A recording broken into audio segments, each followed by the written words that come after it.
O carro fantasma. Depois de haver perdido os últimos 100 mil réis na roleta, na perseguição teimosa do 17, deixei a banca de jogo e saí com o meu amigo Teobaldo.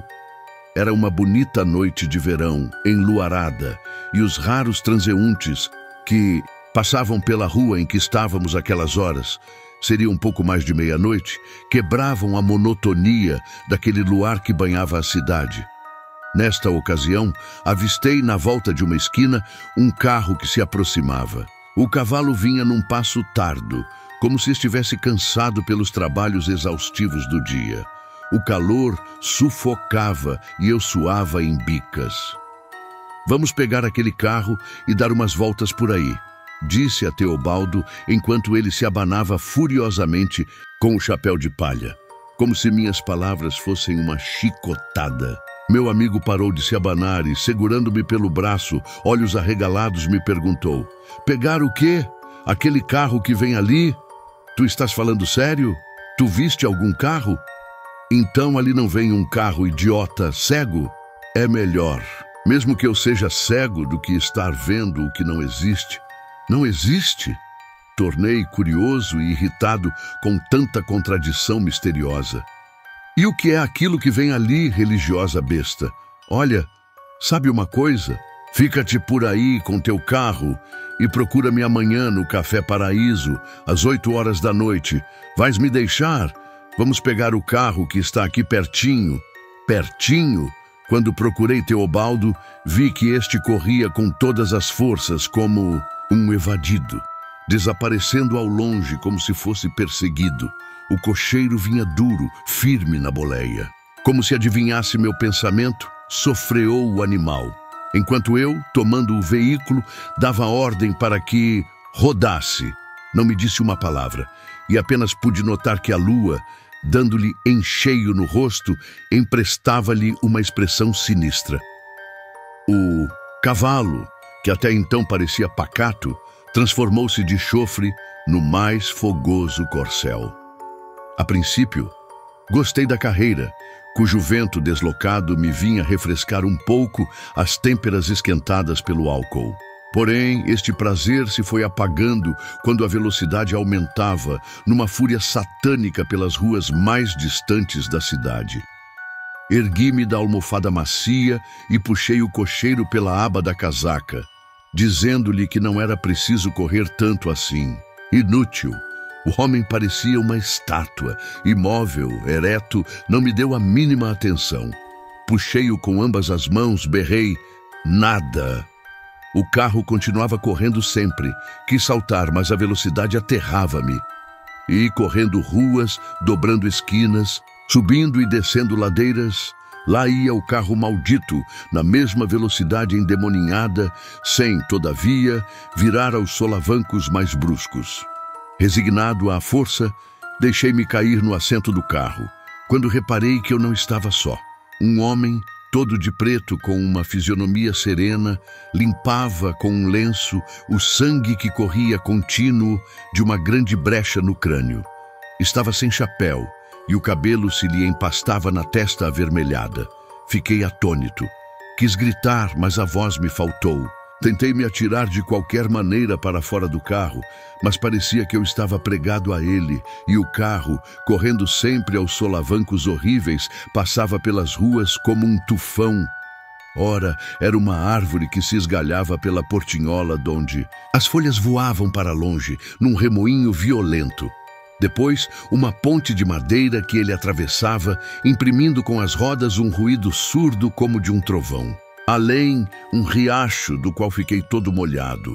O desconhecido misterioso continuava limpando o rosto sereno no seu mutismo fantástico. Mas, quando o carro passou, na sua velocidade crescente, por uma ribanceira, ouvi uma infinidade de assobios, como se fossem uma vaia tremenda, misturando-se com o vento que zunia aos meus ouvidos. O homem misterioso havia desaparecido como por encanto e, não sei como, eis o carro outra vez vagaroso, o cavalo com andar tardo e o cocheiro ereto, chegando ao mesmo ponto de partida. Pulei rapidamente para a rua, sem ousar olhar para trás.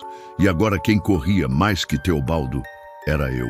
Cheguei à casa em que morava, abri nervosamente a porta do quarto, enquanto o meu relógio de mogno dava, pausadamente, 2 pancadas. 2 horas durou aquela corrida, pensei eu. Mas seria sonho ou o efeito do álcool? Não. Eu estava sem chapéu e minha roupa molhada atestava bem aquela corrida noturna. Não dormi a madrugada toda.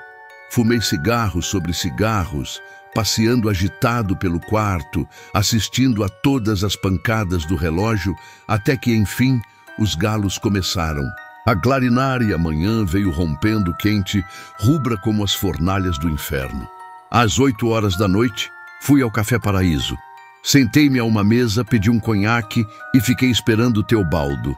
Em poucos minutos ele se sentava ao pé de mim e depois, olhando para os lados com receio de ser ouvido, me perguntou: "E o carro?" "O carro? Viste-o mesmo?" "Se o vi", respondi horrorizado. "Viajei nele por desgraça." E contei-lhe tudo. Quando acabei, ele me disse que era isto mesmo que muitas pessoas contavam. E como eu insistisse para que me revelasse a causa deste mistério que assombrava os habitantes daquela cidade, ele me contou o que textualmente transcrevo. Há 5 anos, você ainda não estava aqui, existia nesta cidade um homem que morava num casarão sombrio que hoje está em abandono. Chamava-se Estefânio e tinha por companhia um criado. Sua vida era misteriosa. Não tendo emprego, tinha, entretanto, muito dinheiro. Como fosse um cavalheiro de muito boas maneiras, muito cortês e de fino tato, em breve soube captar a simpatia das melhores e mais bem conceituadas famílias daqui. Incapaz de qualquer palavra que fosse melindrar a alguém, muito caridoso e comunicativo, conseguiu, assim, viver uns 2 anos na maior estima e consideração de todos. Certa ocasião, pediu a um negociante, a quem ele dava o título de amigo, uma importância. Precisava de 10 contos de réis para solver um compromisso urgente. Ele mesmo se prontificou em emitir uma letra, que foi logo endossada com a maior presteza. Uma tarde, antes de findar-se o prazo da promissória, Estefânio mandou o criado à casa do negociante, a fim de que o mesmo viesse naquele dia receber o dinheiro que lhe fora emprestado. Não obstante a esposa do negociante pedir para que este fosse no dia seguinte, pois era aniversário de sua filhinha primogênita, ele não acedeu ao pedido, achando até boa a ocasião para melhor festejarem o natalício, prometendo, entretanto, regressar rapidamente. Quando chegou à casa de Estefânio, este já o esperava, na sala de visitas que tinha como únicos móveis uma mesa envernizada a um canto da parede e que lhe servia de escrivaninha, 3 cadeiras de palhinha e um grande quadro a óleo representando uma cena da Guerra dos Farrapos. Fê-lo sentar-se. Defronte à mesa, restituiu-lhe o dinheiro. Recebeu a promissória, pedindo ao negociante que conferisse a quantia. Muito embora este se recusasse, insistiu delicadamente, pois aquilo era negócio e, portanto, era imprescindível para ambos. O negociante começou a contar as notas calmamente, quando Estefânio, tirando de cima de uma das cadeiras um jornal, empunhou uma afiada machadinha e, certeiro, vibrou um golpe tremendo no crânio do negociante.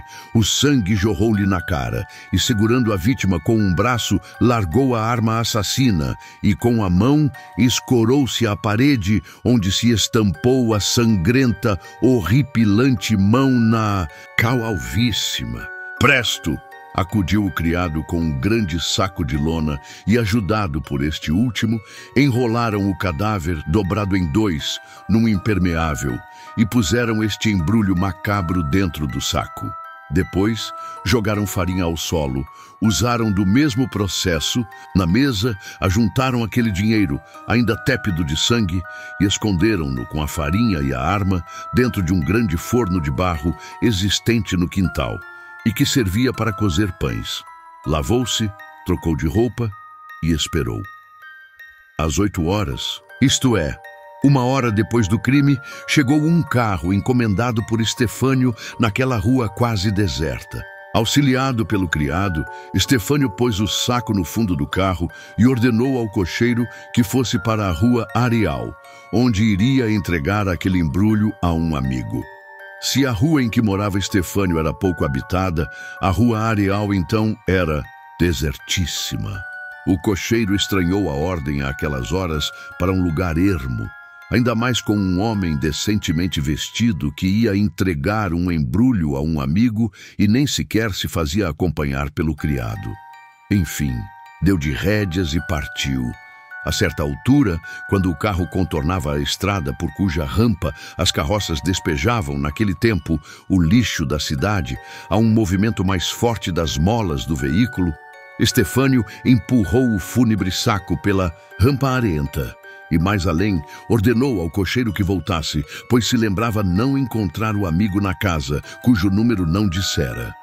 O cocheiro foi mais adiante para fazer a volta e tornou à casa. Estefânio saltou, pagou e bateu à porta que o criado veio abrir. O cocheiro parecia contar demoradamente o dinheiro, mas a verdade é que o seu pensamento estava naquela viagem trágica, no saco de lona que havia desaparecido misteriosamente. Depois, foi para a cocheira. A senhora do negociante, inquieta com a demora prolongada do marido, decidiu-se a ir à casa de Estefânio, no que se fez acompanhar por alguns convidados, amigos particulares da família. Atravessaram aquela rua escura, onde apenas bruxuleavam, a longos intervalos, os lampiões de querosene pendurados no vértice dos triângulos de ferro, que saíam do beiral das raríssimas asas. Depois, 3 pancadas fortes, incisivas, retumbaram no interior da casa de Estefânio. Veio abrir a porta o criado, grave e sério, cujo rosto moreno era riscado por 2 longas e negras costeletas que lhe davam o aspecto sisudo na sua impassibilidade e mutismo discretos do papel que desempenhava como excelente servo. A senhora, do negociante e os 3 amigos entraram naquela sala onde poucas horas antes fora assassinado covardemente o seu marido. Calmo e sempre cortês, assomou à porta a figura insinuante de Estefânio, que, ao ser interrogado pela senhora sobre a demora excessiva do marido, respondeu ignorar a causa apreensiva desta ausência, pois que, há 2 horas, entregara-lhe a importância da dívida, cuja promissória apresentou-lhes no mesmo instante. Inquieta, sabendo seu marido um homem exemplar, muito amigo da família, a senhora teve um pressentimento mau e se deixou cair pesadamente numa das cadeiras, prorrompendo em soluços, num choro convulsivo. Foi quando um dos amigos, enquanto Estefânio trazia um copo com água para a senhora, notou com horror o sinal denunciador da mão sangrenta estampada na parede. Afetou a maior calma possível. Falou discretamente a um dos amigos sobre a terrível suspeita, aconselhando-o que ficassem naquela casa do crime, enquanto ele sairia para uma providência urgente.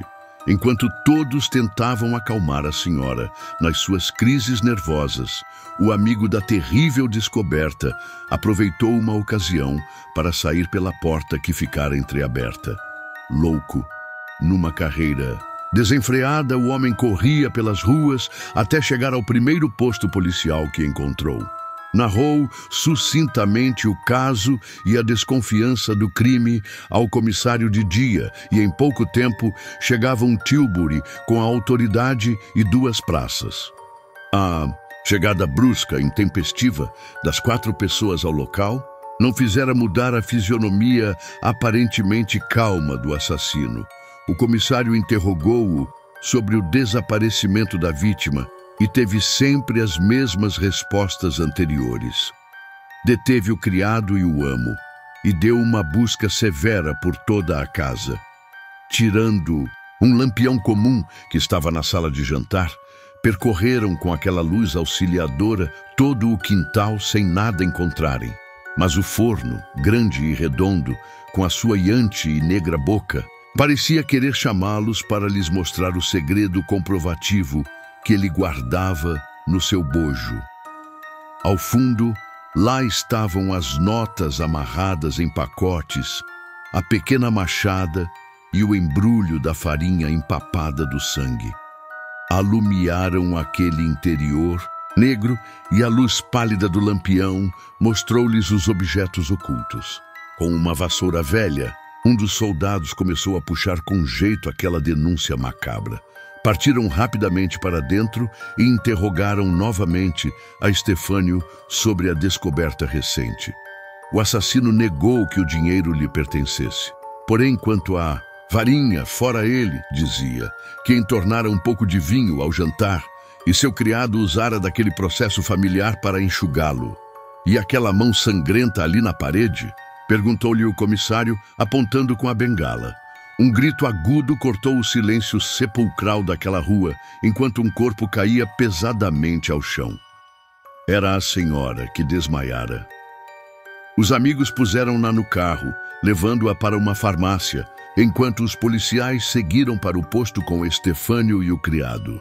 Na farmácia, enquanto faziam a senhora voltar a si, o cocheiro taramelava com um dos homens que, naquela noite, seu companheiro saíra com um carro para aquele lugar e que até se achava bastante impressionado com um volume que conduziu em companhia do alugador. Volume este que desapareceu, não sabe como. O caso foi levado logo à polícia. Na ocasião em que Estefânio e o criado persistiam ainda na negação do crime, foi chamado o cocheiro do carro que ele alugara. O cocheiro reconheceu tanto o criado como o amo, fez o seu depoimento e assassino e cúmplice acabaram confessando o crime. 2 anos depois, o criado morria na prisão com meningite. Quanto ao cocheiro, enlouqueceu, vindo a morrer no hospício. E o assassino ainda vive, ou antes vegeta, cumprindo a sentença, roído pelo remorso entre as paredes frias do cárcere. E o carro? Perguntei. O carro foi desmanchado 1 mês depois e queimado, pois ninguém mais o queria alugar. E aí tens a história bárbara que ignoravas até então. Quando Teobaldo acabou de me revelar este caso tenebroso, senti um pavor tremendo e, 1 semana depois, eu tomava o expresso para o Rio. E até hoje sou incapaz de alugar um carro sem que primeiro me certifique com algumas testemunhas oculares que o que vejo é um carro de verdade.